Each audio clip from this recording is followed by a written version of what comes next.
Welcome to Criminal Law Unfiltered.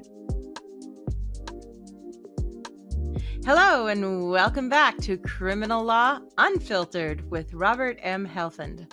Robert is the founder of Helfend Law Group and has spent more than 40 years defending clients in serious state and federal cases across California and nationwide.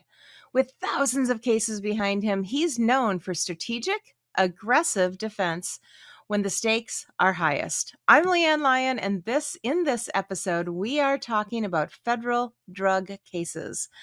Robert will explain why they're different from state prosecutions, how these cases usually begin, and what defendants need to understand from day one. This is Federal Drug Charges, Part 1. What makes them different from state cases? Hello, Robert. Hello. How are you? Oh, so good. And Robert, what is the key difference between a California state drug charge and a federal drug charge? The potential time in custody. That's pretty Ooh. much it. Federal drug charges have mandatory minimums that are associated with them. There are,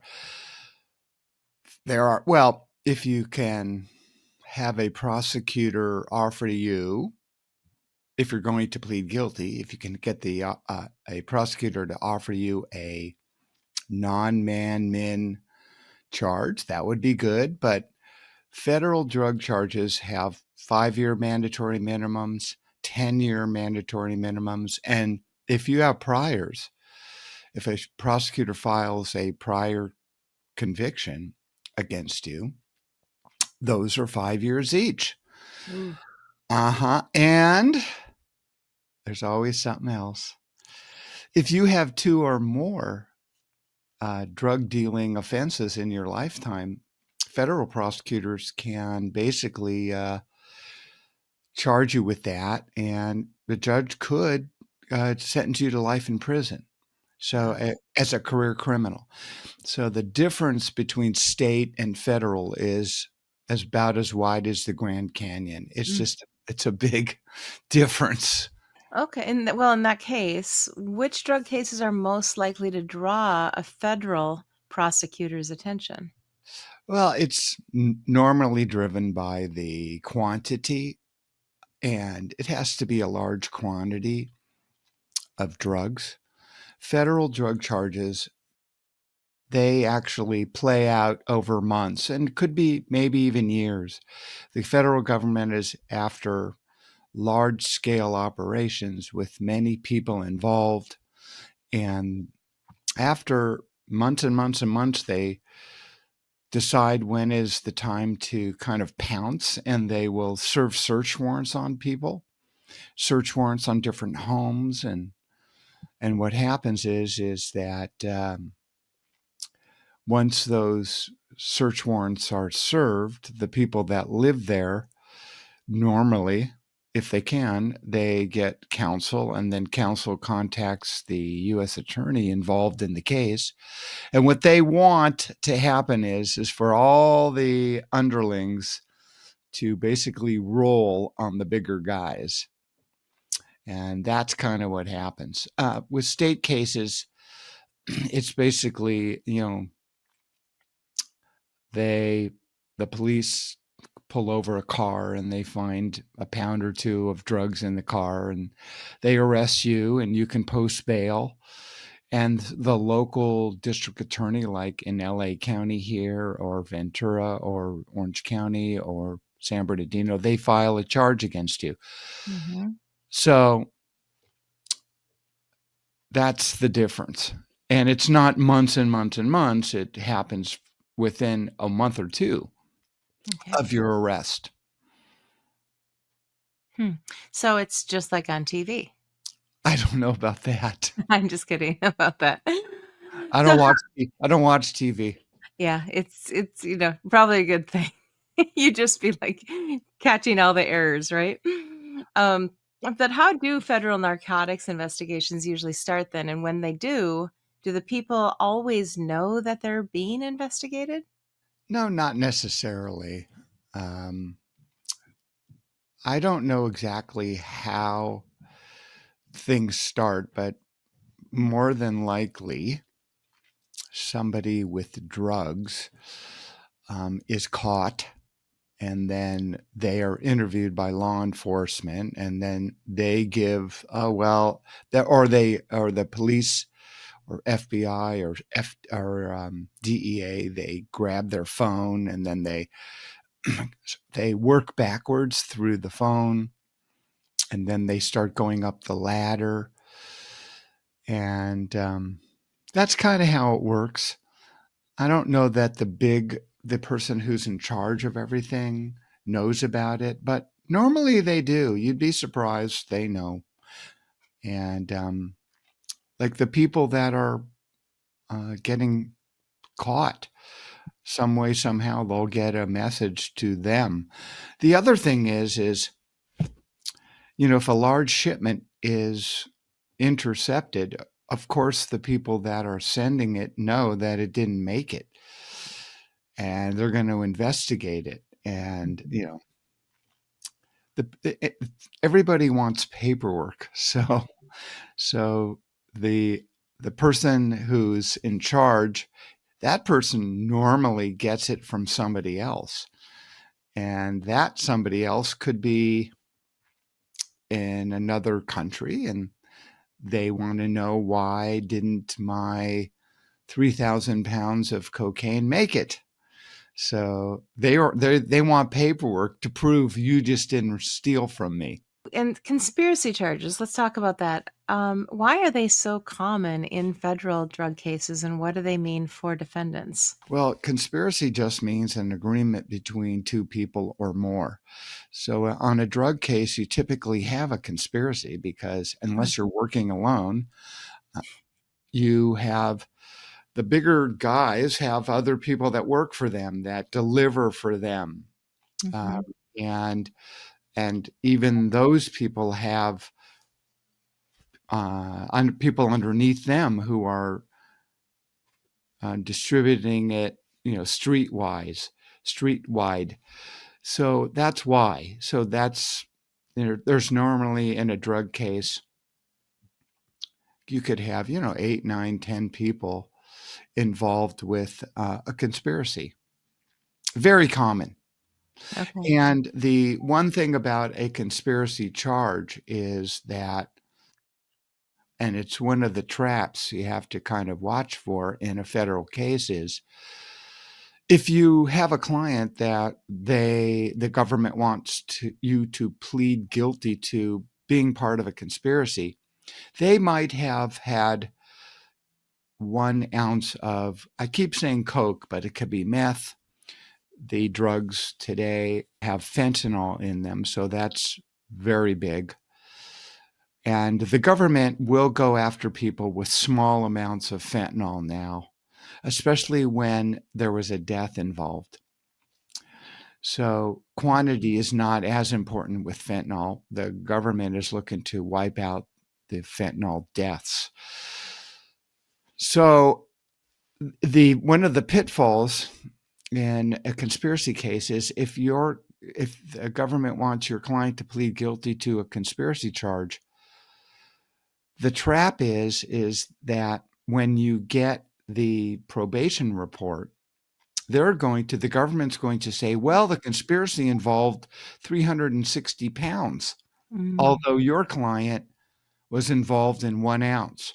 So they're going to try to pin 360 pounds on your client, which, as we've talked before in prior episodes, that makes your guideline range go up through the roof, and therefore you're subject to a higher sentence when it comes to sentencing.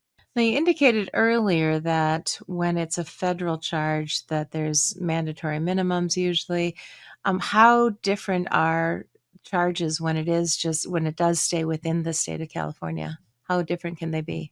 Well, there is no mandatory minimums in California. Okay. Most state drug cases in California, the maximum is 4 years, and it's 4 years at 1/3 the time. So it's not a very big punishment. It's not a long time that you're facing Mhm. in California. Normally, if it's a first offense, you're definitely not going to go to prison. I mean, unless it was, pounds and pounds and pounds, you're typically not going to go to prison. You could get probation and some community labor, Mhm. but statewide, just you thank your lucky stars you're being prosecuted by the LA County District Attorney or one of the other local district attorneys rather than the federal government. So then there are organizations like the DEA, and what is their role in building the federal cases, or even state if they do? Well, the DEA normally does not get involved in state cases. They might be involved, the DEA might be involved in a state case in the beginning and then turn it over to maybe the LA County Sheriff, or they could be part of a task force also where the local government, like LA County District Attorney, may be involved. But the DEA is the Drug Enforcement Administration, so they're involved in large-scale movement of drugs. Right. And they're the ones who put the case together for the U.S. Attorney's Office. And the U.S. Attorney's Office is the one who brings the charges against the so-called defendant. Well, that's pretty clear then, I guess. As we're kind of wrapping up this part one, let's go with how quickly can somebody go from being investigated to being formally charged in a federal court? How quickly can that happen? Well, it can happen right away. I'll tell you, when it does happen right away is where you are caught bringing drugs over the border. Ah, Here in California, if you're coming over um, from Mexico and border agents stop your car and then they take you to secondary and then they find drugs in your car, you're going to be arrested right there and you'll see a judge the next day. And what mm, happens there is the Border Patrol agent will sign a complaint, and you're brought to see a judge the next day, and hopefully you'll get bail. Hopefully you will, you should. And that's the quickest federal case I've seen as far as drugs. But DEA cases, I'm involved in a few different ones right now where they take their time. And it could be a year or two before it starts. I mean, I'm representing people who are just the small cogs in the wheel, and they want to talk to my client. And my client, of course, doesn't want to talk to them. And he'd rather, or she'd rather, take their lumps rather than go to prison and be labeled what is called a rat. So there's a lot of people that don't want to cooperate with the government, and they'll just take it on the chin, so to speak, so that when they do go to prison, they don't have to look over their shoulders that, somebody's going to retaliate against them, which I respect. yeah. Is there anything else that you'd like to share about the difference between state and federal cases that the audience would like to know? Well, I think we've covered it. It's just a matter of how much time you're facing uh, uh, when you go federal. That's really the difference. The difference, the major difference is the amount of time you're facing and the amount of time that it takes to actually get a case to court. So when you get to court, it also is procedurally completely different. When you did mention crossing borders, you mentioned specifically, of course, the Mexican-California border. Is there a difference if it's interstate borders? Well, I mean, that could be a federal case if you're coming from one state to the other. But the fact is that if you're stopped in one state by some law enforcement agency, typically that's where you're going to be charged. Mhm. There is, in California, we do have health and safety code sections where it increases the punishment a bit if you're crossing over different counties. In other words, if you've come from San Diego and you brought your drugs from San Diego all the way to Los Angeles County, there is a charge of bringing drugs from a different county into the county where you were caught. But it's the difference in the sentencing range on a case like that is very de minimis. And you could normally negotiate with a prosecutor to dismiss that count and just give your client the typical or the normal possession for sale count. So it's not going to trigger, from state to state, normally won't trigger some federal indictment. Well, that's a wrap then. Listen in for part 2, and thank you for listening to Criminal Law Unfiltered with Robert M. Helfend.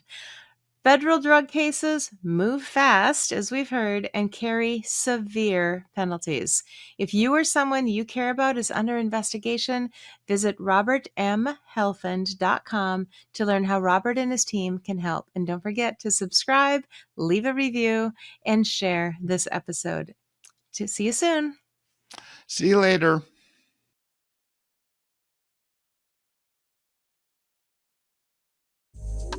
Thanks for watching. Be sure to hit that like and subscribe button and leave us a review in the comments.